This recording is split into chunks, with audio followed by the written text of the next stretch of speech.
Baik, Assalamualaikum warahmatullahi wabarakatuh. Selamat siang, teman-teman, dan eh, izinkan kami untuk menyampaikan materi.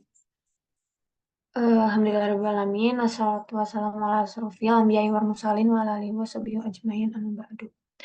Yang terhormat Bapak Saifuddin Rahmatullah MSI dan teman-teman yang saya cintai. Jadi kami di sini akan memaparkan materi mengenai pengelolaan bahan makanan. Di mana? Boleh dilanjut. Anggota kelompok di sini ada Dila Delima, Intan Jati Nurani, dan Rahayu Harpania. Kemudian topik yang akan dibahas yaitu pengelolaan pengelolaan bahan makanan, pengaruh pengelolaan terhadap nilai gizi protein, karbohidrat, lemak, vitamin, dan mineral. Yang dimana boleh lanjut. Di sini ada pengertian mengolah bahan makanan ini. Pangan itu merupakan upaya untuk mengubah sifat dan cita rasa agar menjadi lebih dan nikmat gitu. Nah, biasanya ini dilakukan dengan penambahan bumbu untuk membentuk cita rasa sedap dan sebagai daya tarik terhadap konsumen. Nah, mengolah bahan pangan ini sering disertai dengan perlakuan pemanasan yang berdampak pada pengurangan zat gizi karena rusak oleh panas tersebut. Pengolahan makanan ini adalah kumpulan metode dan teknik yang digunakan untuk mengubah bahan mentah menjadi makanan atau mengubah makanan menjadi bentuk lain untuk dikonsumsi oleh manusia atau hewan di rumah atau oleh industri pengolahan makanan. Sedangkan bahan mentah atau bahan pangan itu adalah bahan baku untuk sesuatu yang belum diolah. Sedangkan pangan itu adalah sesuatu yang berasal dari sumber daya hayati dan air, baik yang diolah maupun tidak diolah yang diperuntukkan sebagai makanan atau minuman. Nah, kemudian di sini pengertian pangan ini dikelompokkan menjadi berdasarkan pemrosesannya itu ada bahan bahan makanan yang diolah, itu bahan makanan yang dibutuhkan proses pengolahan lebih lanjut sebelum akhirnya siap untuk dikonsumsi. Lalu yang kedua ada bahan makanan yang tidak diolah, itu makanan yang langsung untuk dikonsumsi atau tidak membutuhkan proses pengolahan yang lebih. Kemudian di sini juga ada macam-macam proses pengolahan bahan pangan. Yang pertama itu pemanasan, ini tujuannya untuk meningkatkan cita rasa, mempermudah pencernaan, lalu memperbaiki tekstur, mematikan bakteri pembusuk dan meningkatkan penampilan. Nah, proses pengolahan makanan dengan cara pemanasan itu bisa dengan minyak goreng, terus pemanggangan, dibakar gitu ya, atau menggunakan uap air atau biasanya itu dikukus. Nah, kemudian yang kedua itu ada pengurangan kadar air dan bahan makanan. Nah, ini tuh prinsip pengurangan kadar air ini pengeringan dan pengentalan. Nah, pengeringan bahan pangan itu bisa menggunakan sinar matahari atau dijemur gitu ya, kayak misalnya eh, apa ya, emping gitu, kerupuk, ikan asin. Nah, itu contoh dari eh, penjemuran dengan sinar matahari. Lalu ada pengeringan dengan oven itu eh, bisa misalnya pembuatan mie kering atau biskuit. Nah, terus yang ketiga ini ada pendinginan dan pembekuan. Nah, ini tuh untuk memperpanjang umur simpan, bukan untuk mengubah bahan menjadi produk siap saji pada suhu rendah. Pertumbuhan bakteri, jamur itu sehingga makanan itu akan lebih awet. Dan yang terakhir itu ada fermentasi. Nah, ini tuh salah satu proses pengolahan menggunakan mikroba gitu ya. Mungkin udah teman-teman udah tahu itu kayak menggunakan bakteri, jamur atau misalnya ragi gitu sebagai agensia komponen dalam bahan pangan menjadi komponen yang lebih sederhana. Tujuannya apa? Untuk mengawetkan, meningkatkan kandungan dan meningkatkan aroma serta rasa makanan. Boleh dilanjut? Di sini ada tujuan pengolahan bahan makanan. Itu yang pertama untuk pengawetan, yang kedua untuk membentuk produk yang disukai, seperti roti, kue, keju, sirup, dan lain-lain. Kemudian ada membuat bahan pangan dapat segera disajikan. Dan yang keempat itu ada keamanan pangan, yaitu untuk membunuh mikroba patogen, menghilangkan anti gizi dan racun. Nah, di sini ada kondisi pengolahan oksigen panas cahaya itu bisa berpengaruh terhadap nilai gizi bahan pangan, aktivitas mikroba, dan aktivitas enzim. Nah, dari grafik ini itu bisa disimpulkan bahwa semakin lama proses pengolahan bahan pangan itu, maka jumlah mikrobanya semakin dikit. Nah, ini bisa dilihat ya dari grafik yang warna merah. Kemudian aktivitas enzimnya itu semakin sedikit juga yang warna biru dan kehilangan semakin banyak. Nah, kemudian di sini ada usaha memperkecil kehilangan zat gizi karena pengolahan. Yang pertama itu menghentikan proses pada saat tertentu untuk meningkatkan enzim dan mikroba patogen atau pembusuk. Lalu kedua, penggunaan panas yang tidak terlalu tinggi. Yang ketiga itu ada kombinasi sistem pengolahan, misal pemanasan yang ditambah dengan zat adiktif. Lalu keempat itu adalah penggunaan pH rendah dan yang terakhir itu ada nutrifikasi atau fortifikasi atau penambahan zat gizi dari luar.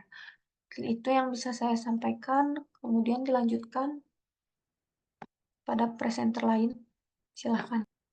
Baik, untuk selanjutnya itu pengaruh pengelolaan terhadap nilai gizi. Di sini ada beberapa pengaruh. Yang pertama itu pengaruh terhadap nilai gizi dari karbohidrat. Pengaruh pengolahan terhadap nilai gizi karbohidrat. Nah, ditinjau dari nilai gizinya, karbohidrat dalam bahan pangan itu dapat dikelompokkan menjadi dua. Yang pertama, karbohidrat yang dapat dicerna, dan yang kedua, karbohidrat yang tidak dapat dicerna. Untuk yang dapat dicerna itu ada monosakarida, seperti glukosa, fruktosa, galaktosa, dan lain-lain. Untuk disakaridanya seperti sukrosa, maltosa, laktosa, dan juga pati. Untuk karbohidrat yang tidak dapat dicerna itu ada oligosakarida, seperti stakiosa, rafinosa, dan perbaskosa. Dan yang keduanya serat pangan yang terdiri dari selulosa, pektin, hemiselulosa, gum, dan lignin. Nah, untuk pengaruh lainnya itu pada proses pemanggangan. Pengaruh pemanggangan terhadap karbohidrat ini umumnya terkait dengan terjadinya hidrolisis. Pemanggangan akan menyebabkan glutinisasi yang akan meningkatkan nilai cernanya. Peranan karbohidrat sederhana dan kompleks pada reaksi antara gula produksi pada karbohidrat dengan protein dapat menurunkan ketersediaan karbohidrat dalam produk-produk hasil pemanggangan. Yang kedua ini ada proses ekstruksi HTST atau High Temperature Short Time, yaitu sebuah metode pengolahan makanan yang melibatkan penggunaan suhu tinggi dalam waktu yang sangat singkat. Proses ini umumnya digunakan untuk mengubah bahan baku menjadi produk akhir dengan bentuk dan tekstur yang diinginkan.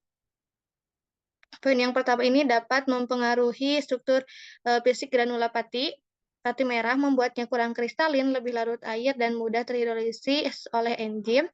Proses tersebut dikenal dengan istilah pemasakan atau glutinisasi. Kemudian, yang kedua itu pati lebih peka terhadap alfa amilase bila dibandingkan dengan perebusan. Kemudian kondisi eksklusi yang ekstrim dapat meningkatkan kadar gula dan insulin dalam plasma lebih cepat dibandingkan dengan proses perebusan. Kemudian beberapa hasil hidrolisis pati dihasilkan selama proses ekstruksi. Kemudian polisakarida didegradasi selama proses ekstruksi untuk menghasilkan produk yang lebih mudah dicerna. Dan yang terakhir, selama proses ekstruksi terjadi pembentukan senyawa kompleks antara amilosa dengan lipida. Senyawa kompleks fraksi amilosa tersebut resisten terhadap amiloisis oleh enzim alfa amilase, sehingga menurunkan daya cerna pati yang banyak mengandung amilosa secara in vitro. Kemudian yang kedua, pengaruh terhadap nilai gizi protein. Nah, secara umum pengolahan bahan pangan berprotein dapat dilakukan secara fisik, kimia, dan biologis. Secara fisiknya dilakukan dengan penghancuran atau pemanasan, secara kimia dengan penggunaan palut organik, pengoksidasi alkali, asam, atau belerang dioksida. Dan secara biologisnya dihidrolisa enzimatis atau fermentasi. Nah, protein ini merupakan senyawa reaktif yang tersusun dari beberapa asam amino yang mempunyai gugus reaktif yang dapat bereaksi dengan komponen lain ketika ketika melalui pengolahan. Nah, yang pertama ini ada reaksi Maillard. Reaksi Maillard ini merupakan reaksi antara protein dan gula produksi, yaitu reaksi yang terjadi antara gugus aldehid dari gula produksi dengan gugus amina dari asam amino. Reaksi ini banyak terjadi pada pembakaran roti dan juga pemanasan daging. Nah, pada umumnya reaksi Maillard ini terjadi dalam dua tahap, yaitu tahap reaksi awal dan reaksi lanjutan. Di sini ada reaksi awalnya. Nah, pada umumnya reaksi Maillard ini pada tahap awal terjadi kondensasi antara gugus karbonil dari gula produksi dengan gugus amino bebas dari asam amino dalam rangkaian protein. Kemudian produk hasil kondensasi selanjutnya akan berubah menjadi basa karena kehilangan molekul air dari struktur yang ini. Dan akhirnya tersiklisasi oleh Amadori regimen membentuk senyawa 1 amino 1 deoksi 2 ketosa. Ini hasil akhirnya dari reaksi awal. Kemudian selanjutnya reaksi lanjutan dari reaksi Maillard ini, senyawa deoksi tadi atau amadori yang terbentuk merupakan bentuk utama lisin yang terikat pada bahan pangan setelah terjadinya reaksi Maillard awal. Pada tahap awal itu bahan pangan masih berwarna seperti aslinya, belum berubah menjadi berwarna coklat. Namun demikian lisin dalam protein bahan pangan tersebut sudah tidak tersedia lagi secara biologis. Nah, selanjutnya pada reaksi lanjutan dapat terjadi melalui 3 jalur. 2 diantaranya dimulai dari produk Amadori. Ini produk hasil dari reaksi awal yang senyawa deoksiketosil. Yang ketiga berasal dari degradasi Stecker. Ini yang ketiganya. Reaksi tersebut berakhir dengan pembentukan pigmen berwarna coklat yang disebut melanoidin.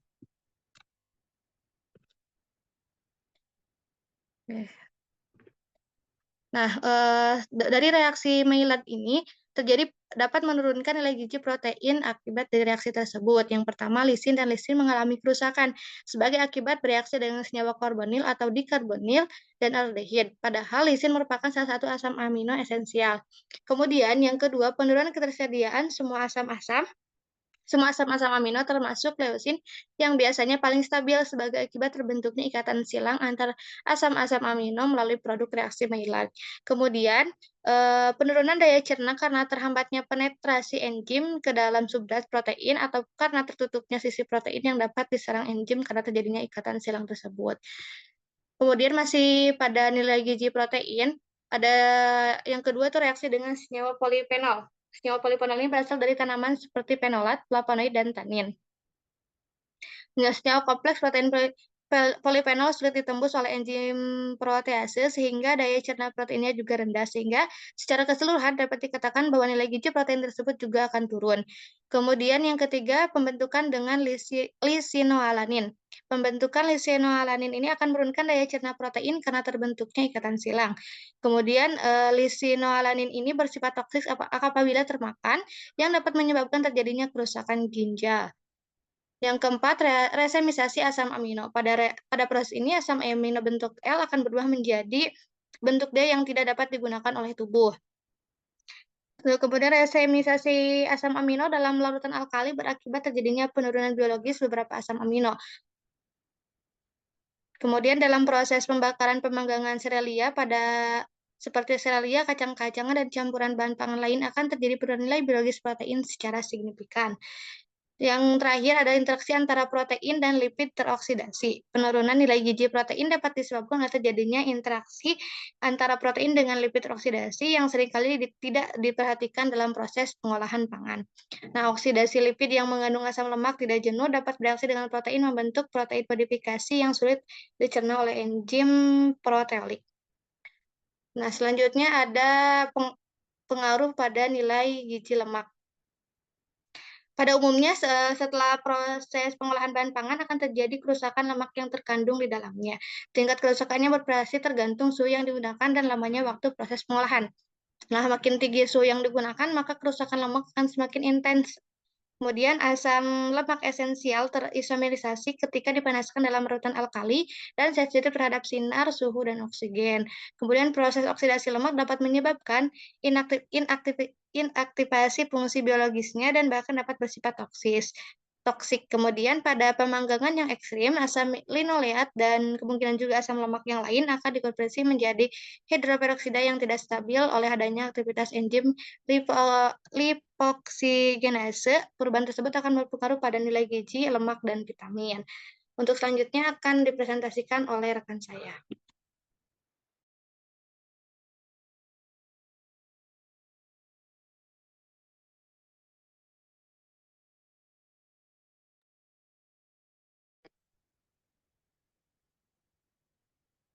Selanjutnya itu vitamin.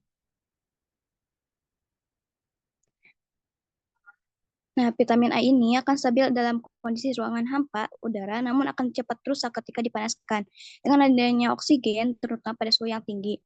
Nah, vitamin akan rusak seluruhnya apabila dioksidasi dan dihidrogenasi. Nah, vitamin juga akan lebih sensitif terhadap sinar ultraviolet dibandingkan sinar lainnya.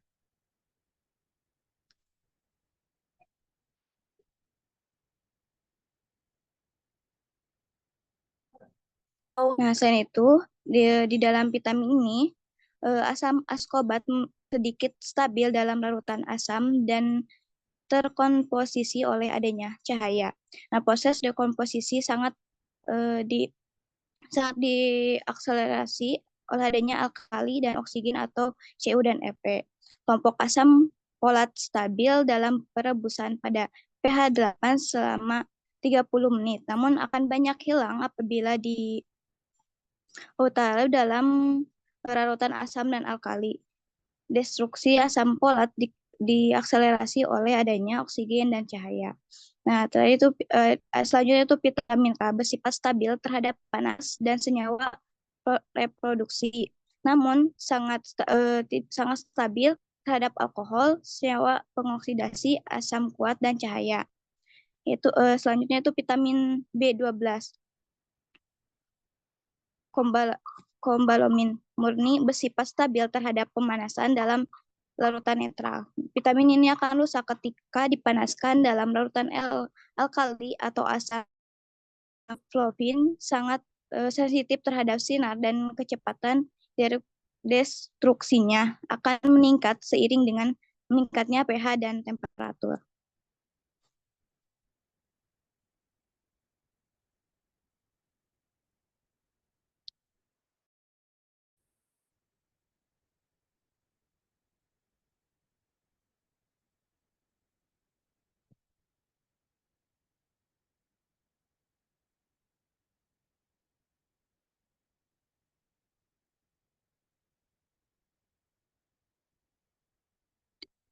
Tiamin di sitapak tidak tereduksi ketika direbus dalam kondisi asam untuk beberapa jam, namun akan terjadi kehilangan hingga 100% apabila direbus dalam kondisi pH 9 selama 20 menit.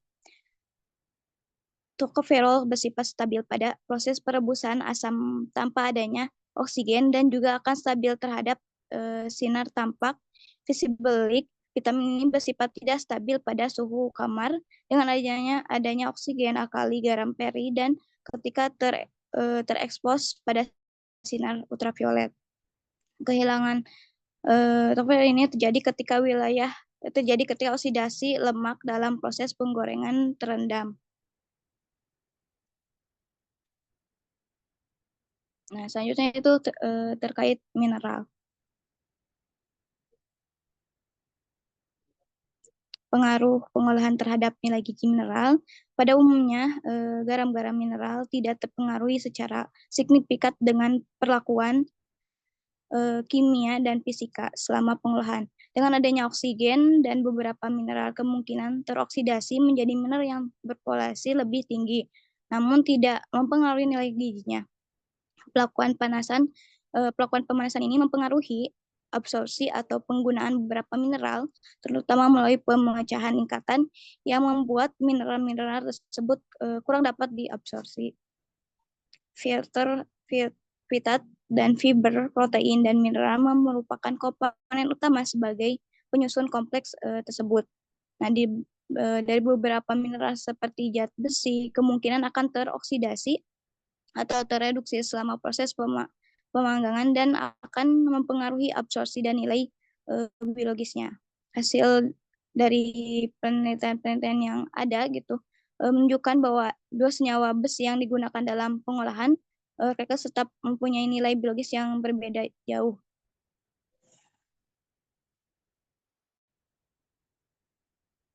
Mungkin itu saja, kembalikan lagi kepada moderator. Ya, alhamdulillah untuk materi pengolahan bahan pangan telah selesai. Mungkin sekian dari kelompok kami. Barangkali ada yang ingin ditanyakan, boleh disimpan di kolom komentar atau di grup. Terima kasih semuanya. Wassalamualaikum warahmatullahi wabarakatuh.